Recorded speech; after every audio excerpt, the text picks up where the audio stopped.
अंजली दमानिया सध्या आमच्या सोबत आहेत। ताई, एक नवीन सीसीटीव्ही फुटेज मारहाणीच्या आणि लूटपाटच्या समोर आलं आहे, त्याच्यामध्ये काय आहे, त्याचे सगळे प्रकरण काय आहे? नाही, कसं आहे की कराड यांची जी दहशत होती, जी आता आपल्याला एका प्रकरणात कळली, अशी अनेक प्रकरणांमध्ये तर एक सातभाई नावाचे एक गृहस्थ होते, त्यांना 18 ऑक्टोबर 2023ला अगदी भर शिवाजी चौकात परळीत त्यांना प्रचंड मारहाण झाली, प्रचंड मारहाण, आणि त्याच्यावर FIR घेतली जात नव्हती। तर याचं CCTV फुटेज देखील होतं, तरीही FIR घेतली गेली नाही का? तर ते कराड यांचे हस्तक होते आणि धनराज फड नावाचे होते आणि रघुनाथ फड असे 2 व्यक्ती होते, आणि यांच्यावर कुठलीही FIR घेतली गेली नाही। तर या व्यक्तींना, या सातबाईंना कोर्टात जावं लागलं।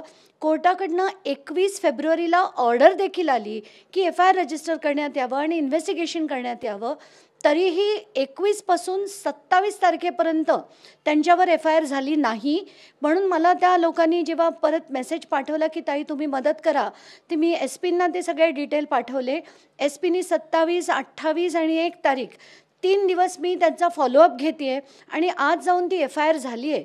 आता तुम्ही जर हा व्हिडिओ बघितला, स्पष्ट दिसतंय की भयानक मारहाण त्यांना होतीये, भर चौकात होतीये।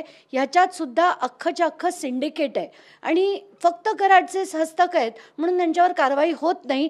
आणि ही केस होतीये ना होती, मी आत्ता थोड्या वेळापूर्वी TV-वर बोलले, आणि त्यानंतर अजून एक आता केस आली आहे, त्याची सुद्धा पूर्ण माहिती मिळाल्यानंतर ती सुद्धा मी आता SP-ना पाठवणार आहे। तर हे चाललंय काय असा प्रश्न पडतो। आणि ह्या ज्या FIR आहेत या आत्तापर्यंत रेकॉर्डसुद्धा झालेल्या नाहीत। अशी किती प्रकरणं आहेत परमेश्वराला माहिती।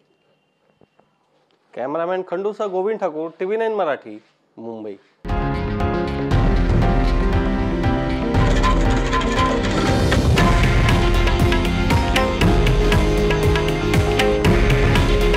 हे आहे देशातील नंबर 1 न्यूज नेटवर्क आणि आपण पाहत आहात TV9 मराठी। काळजी तुमची, हित महाराष्ट्राचं।